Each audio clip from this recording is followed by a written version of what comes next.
Alright guys, I know I did my big review of Man of Steel several weeks back and I talked about doing a spoiler video, but it got away from me and it seems that it was in the ether, the discussion of a Superman sequel after this movie, and it is the big release from Comic-Con, unless you've been living on a rock for the past couple of days, is that there will be a Man of Steel sequel and it will be Batman and Superman together in a movie. Now, part of this video is me talking a little bit about my thoughts on some spoilers to Man of Steel and the upcoming sequels and possible Justice League. Other part about this is I want to do this as a response video also to Angry Joe, who did a video several days ago in regards to this big breaking news. Now, I do want to say, Joe, if you do get a chance to watch this video, I'm sure you get lots of video responses, but if you do, I want to thank you, first off, for being one of the few fanboy critics out there who saw Man of Steel for what it was, how great of a movie it was, even for the imperfections that did exist in the movie, that this was a great incarnation of this character for a new generation to establish a solid DC universe that has the potential to compete against Marvel. And really, if you think about it, DC has the biggest names in the game when it comes to the superhero universe. I mean, these names are names that everybody knows. The Superman emblem is probably one of the most recognizable emblems on the planet of anything. I think after the Christian cross, the Superman emblem is the second most recognized symbol anywhere. So they've got the names.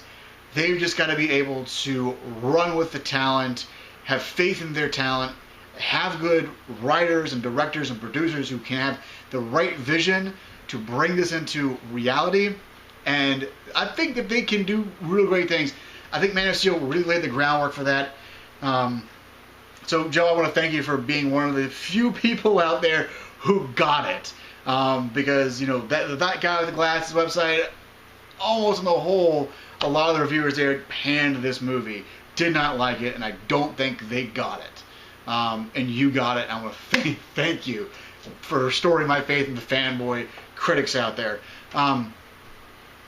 For those of you who've seen his video, and I'll put a link in the description below to his video, he expresses concerns about this being the sequel, this format, this Batman-Superman team-up, and what actually is going to be a versus movie being the sequel to Man of Steel. I, for one, wanted to see a Man of Steel sequel which did deal with the things that there were from the last movie, and it just be a Superman movie. Maybe you could introduce Bruce Wayne as a side character to establish that even, you know, more than that little satellite that's in there that shows Wayne Enterprises, here's Bruce Wayne. He exists in this universe with Superman. So we can establish that groundwork to go for another movie, which would have been, in my opinion, should have been the third movie, which should have been the world's finest Batman-Superman team-up movie. I think that a great sequel should have been, could have been, an antagonist team of Lex Luthor's LexCorp and Lex Luthor himself, the newly established Catalyst Project to deal with Superman, because you realize there's a lot of trust issues going on right now with the government and the military. We don't know that we can trust this guy. You know, does he have our best interests in mind? So the Catalyst Project established to deal with that, and those two groups come together in an attempt to build something to fight Superman using Kryptonian technology they salvage, wind up bringing out Brainiac. And I think that would have been an excellent sequel. That being said, I think that some of the issues that were left over from the last movie can be dealt with in this movie if you do it right. If first and foremost, you remember, this is a Superman sequel, not a Batman movie. Do not make the focus about Batman. Yes, Batman should be a pivotal player in this movie. Ultimately, the end to establish the, you know, allegiance between him and Superman. They don't have to be buddy-buddy, super best pals, shooting each other high fives. Like, you know, they may not necessarily always get along. That's sort of they are polar opposites in nature, but they understand that they both serve for a common good for mankind and doing the right thing for the world. So, I'm sorry, what was it? I totally went off a rant there, and I lost track of my thought. Right, it's not a Batman movie. It's got to be a Superman sequel first and foremost. We have to deal with the issues of distrust, you know, all the devastation from the last movie. And I think you can do that. You know, what I see, and a lot of people have been talking about this, what I see is LexCorp, Wayne Enterprises coming together to rebuild Metropolis after the destruction from Zod and the Kryptonian army that occurs in Man of Steel. Because if you see the movie, Metropolis gets fucked. They just wipe out at least half the city in this movie, and you would need 2 billionaires to come together to rebuild the infrastructure of this city. Now, I think that at this point, the person who gets cast as Batman, Christian Bale, is not coming back as Batman. Zack Snyder said it is a new Batman. The emblem is a new Bat emblem. This is not going to be that Dark Knight universe trilogy is over. That story is done. This is a new story altogether. I think whoever's going to play Batman has to, as much as he should be a believable Bruce Wayne, needs to be a more believable Batman. Because I think at this point we don't need an origin story anymore. We just need Batman. We need Batman. That's what we need. So I think that's what we should see. I think the first half of the movie really should be dealing with Superman and the issues again up there from the last movie, and then bring in Batman. I think Bruce Wayne working with Lex Luthor, like Lex Luthor, he's a smooth, suave guy, so he might be able to lull Bruce in onto his side and thinking that Lex is sleazy and corporate, but he's trying to do a good thing. Let's help him out. And Superman uncovers something that's going on with LexCorp, and in doing so maybe hinders the rebuilding process of Metropolis, and him and Batman go at odds. They go toe to toe because Batman's like, dude, what the hell are you doing? You are an alien, not one of us. We're trying to rebuild the city for the people. What have you done but be part of a race of people who blew stuff up on our planet and try to wipe us all out? I see them going at odds somewhere to the center of the movie, coming to an understanding, probably because Bruce Wayne, Batman as a detective, will investigate what's going on. He will see that what Superman's saying is the truth, and then the two of them will come together. They're not going to always see eye to eye. It's not going to be super friends. They're going to work together for a common good, and that's going to be it. And I can seriously see them going against Lex. Now, if you remember in Man of Steel, when Zod finally gains full control of his ability to fly, he rips off his armor. I'm wondering if we won't see the Lex suit. And you see it in the movies, you see it in the cartoons, the cartoons and the comics. Lex Luthor has a suit, and it shoots out, I think it's like Kryptonian rays or whatever, kryptonite rays, something that can actually hurt Superman, and maybe using Kryptonian technology to build this essentially battle armor.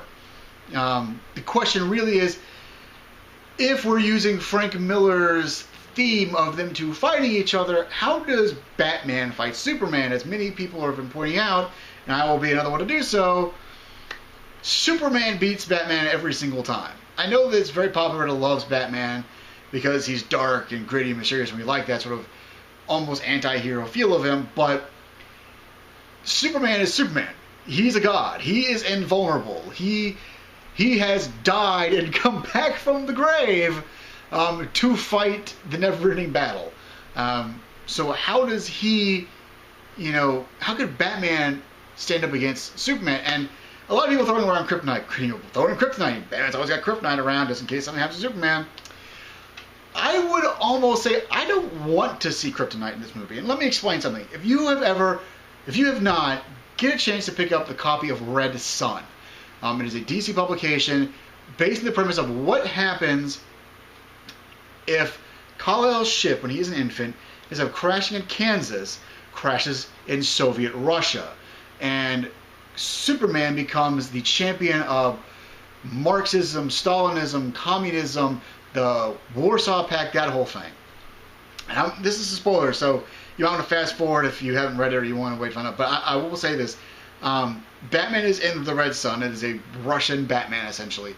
And he lulls Superman into a trap where he's able to recreate the red sun radiation of the Kryptonian sun to weaken Superman so he can fight Superman. Now, in Man of Steel, when Superman goes onto the Kryptonian ship and has Kryptonian atmosphere, he loses his powers and becomes weak. No kryptonite, but I think it would be interesting to see Batman trick Superman to come into a room or facility where he has recreated this exact same atmosphere to make Superman basically mortal. and then they can duke it out. Now, I don't think that at the end of that fight that Batman should be winning. I think that Superman should ultimately get the upper hand and be like, look, I don't want to fight you. You know, this is what I'm uncovered. Please go look into it. You know, trust me. And of course, if anyone's got trust issues, it's going to be Batman. I think that Batman can be a microcosm for the trust issues that the world leaders and military have with Superman. So I think that it can be done. I don't think you need kryptonite. I think that you can make a situation where Batman can face Superman on head-to-head in a way that's believable in a real-world situation. Now, of course, everyone's talking about who's going to be cast as Batman. I would say this. Don't jump the gun when they announce the person. I'm sure they probably have one or two ideas already rolling in there if they're going to be shooting for a 2015 release date for the movie. When Heath Ledger was announced as the Joker, I was like, the dude from Brokeback Mountain? Really? The Joker? I don't see it. I didn't see it until the trailer started coming out, and I was like, holy shitballs. He has it on the head. And he was an excellent Joker. So, who knows? With the right direction, the right actor, you know, don't jump to conclusions. Don't do that. Let's wait and see the stuff that really comes out in the trailer. But the real question I think no one's really asking, I know everybody wants to know who's Batman going to be.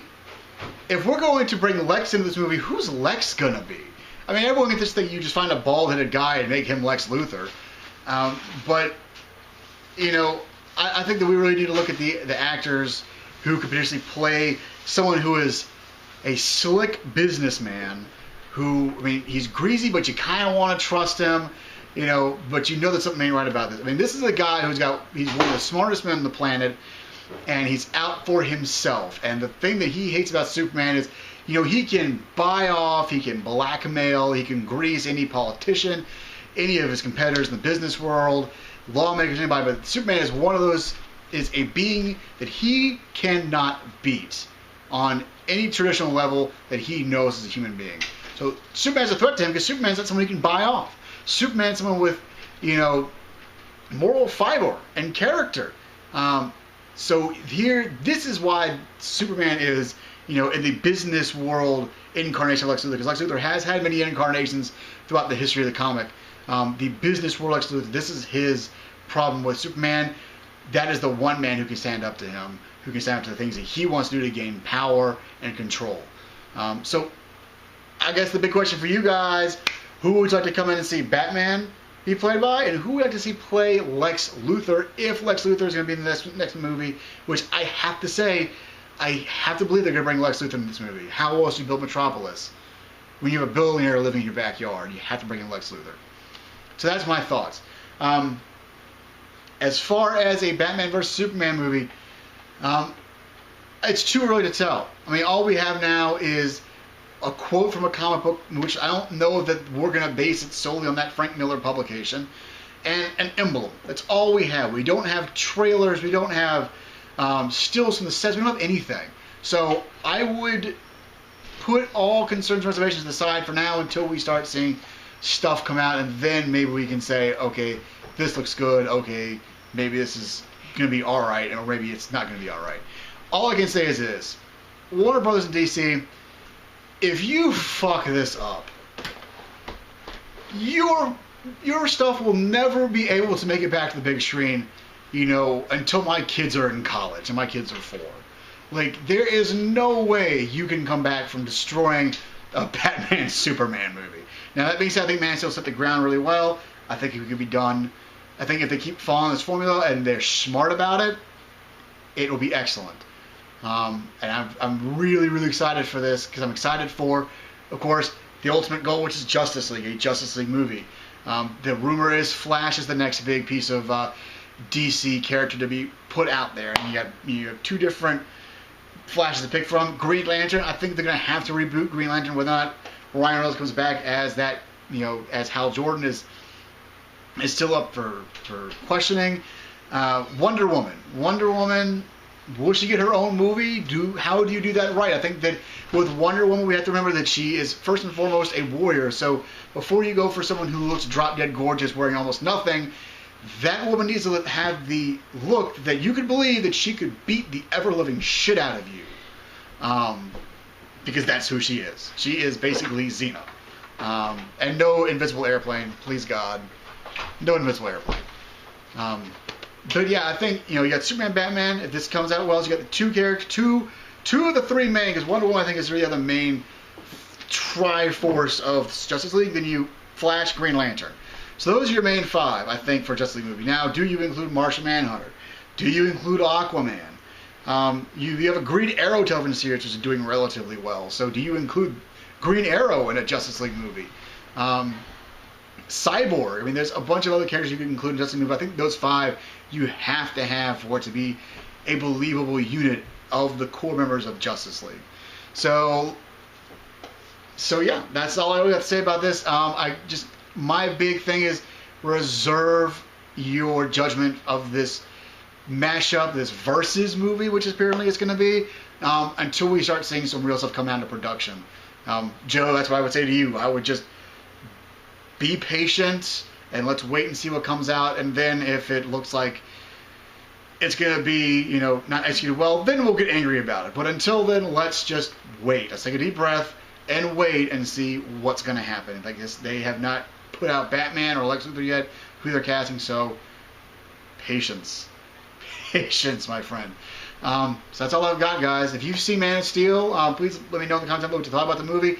What do you think about the news from Comic-Con? Not just DC stuff, but Marvel coming out. Age of Ultron is going to be Avengers 2. Guardians of the Galaxy. So what do you guys think of the news that's coming out from Comic-Con? I know Marvel's got blown out of the water with this movie announcement, but I mean that's still a really big announcement. That's still really big stuff coming from Marvel. So Days of Future Past for X-Men. I'm kind of excited for that as well. So let me know what you think about all the news that came from Comic-Con down in the comments below. If you like my video, guys, make sure you hit that like button, favorite, share, Facebook, Twitter, however you do it. If you haven't subscribed yet to the channel, you can do it right over here, guys, and we'll see you next time. Bye.